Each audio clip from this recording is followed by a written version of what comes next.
महाराणा प्रताप अकबर के खिलाफ लड़े और सैन्य लिहाज से कमजोर होने के बाद भी सिर नहीं झुकाया।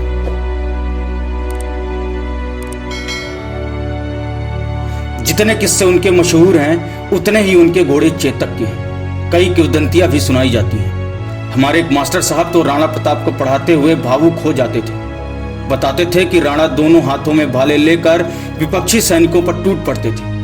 हाथों में ऐसा बल था कि दो सैनिकों को एक साथ भालों की नोक पर तान देते थे।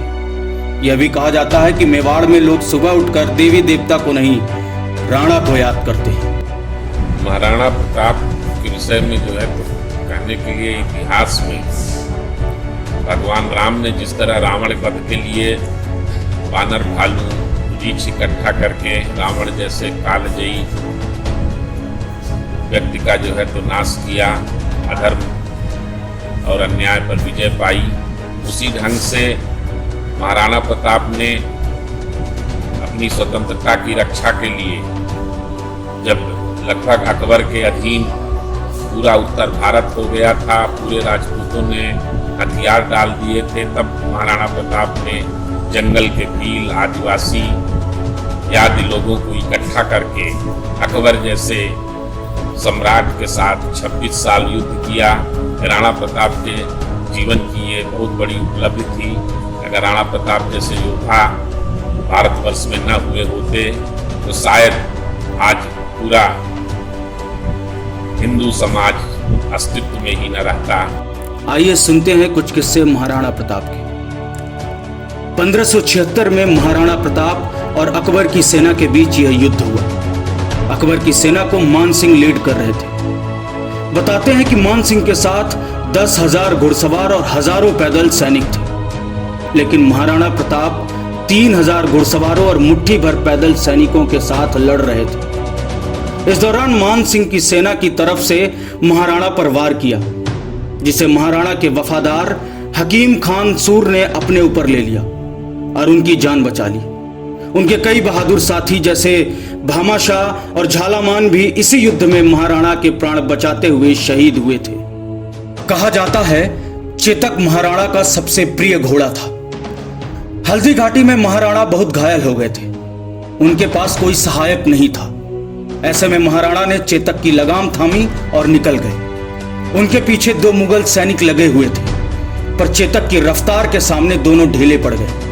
रास्ते में एक पहाड़ी नाला बहता था। चेतक भी घायल था, पर छलांग मार नाला फांद गया और मुगल सैनिक मुंह ताकते रह गए। लेकिन अब चेतक थक चुका था, वह दौड़ नहीं पा रहा था। महाराणा की जान बचाकर चेतक खुद शहीद हो गया। हल्दी घाटी के बाद महाराणा जब बचकर कुछ दूर पहुंच गए, उसी समय महाराणा को किसी ने पीछे से आवाज लगाई, हो नीला घोड़ा रहा सवार। महाराणा पीछे मुड़े तो उनका भाई शक्ति सिंह आ रहा था।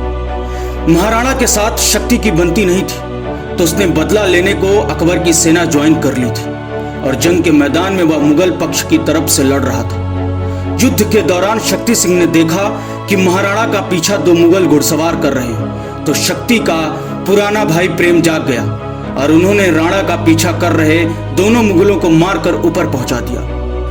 राणा प्रताप का जन्म कुंभलगढ़ के किले में हुआ था। यह किला दुनिया का सबसे पुरानी पहाड़ियों की रेंज अरावली की एक पहाड़ी पर है। राणा का पालन पोषण भीलों की कूका जाति ने किया था। भील राणा से बहुत प्यार करते थे। वे ही राणा के आंख कान थे। जब अकबर की सेना ने कुंभलगढ़ को घेर लिया तो भीलों ने जमकर लड़ाई की और 3 महीने तक अकबर की सेना को रोके रखा। एक दुर्घटना के चलते किले के पानी का सोर्स गंदा हो गया, जिसके बाद कुछ दिन के लिए महाराणा को किला छोड़ना पड़ा और अकबर की सेना का वहां कब्जा हो गया। पर अकबर की सेना ज्यादा दिन वहां टिक न सकी और फिर से कुंभलगढ़ पर महाराणा का अधिकार हो गया।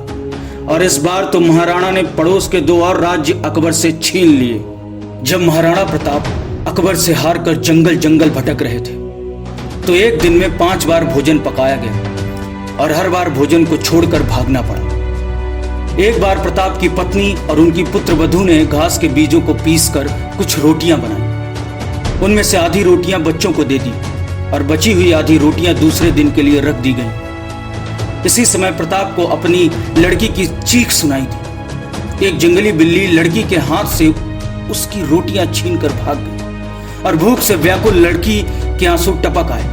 यह देखकर राणा का दिल बैठ गया और अधीर होकर उन्होंने ऐसे राज्याधिकार को धिक्कारा जिसकी वजह से जीवन में ऐसे करुण दृश्य देखने पड़े। इसके बाद अपनी कठिनाइयां दूर करने के लिए उन्होंने एक चिट्ठी के जरिए अकबर से मिलने की इच्छा जता दी। हिंदुस्तान के राजाओं में वही एकमात्र ऐसा राजा है जिसने अपनी जात के गौरव को बनाए रखा है। उनके लोग भूख से बिलखते उनके पास आकर रोने लगते। मुगल सैनिक इस प्रकार उनके पीछे पड़ गए थे कि भोजन तैयार होने पर कभी कभी खाने का अवसर भी नहीं मिल पाता था और सुरक्षा के कारण भोजन छोड़कर भागना पड़ता था। महाराणा प्रताप की कुल 11 बीवियां थीं और महाराणा की मृत्यु के बाद सबसे बड़ी रानी महारानी अजाबदे का बेटा अमर सिंह प्रथम राजा बना। साथियों, अगर हमारा वीडियो आपको पसंद आया हो तो हमारे चैनल को जरूर सब्सक्राइब करें और ऐसे ही रोचक कहानियों से जुड़ने के लिए हमारे चैनल से लगातार जुड़े रहें।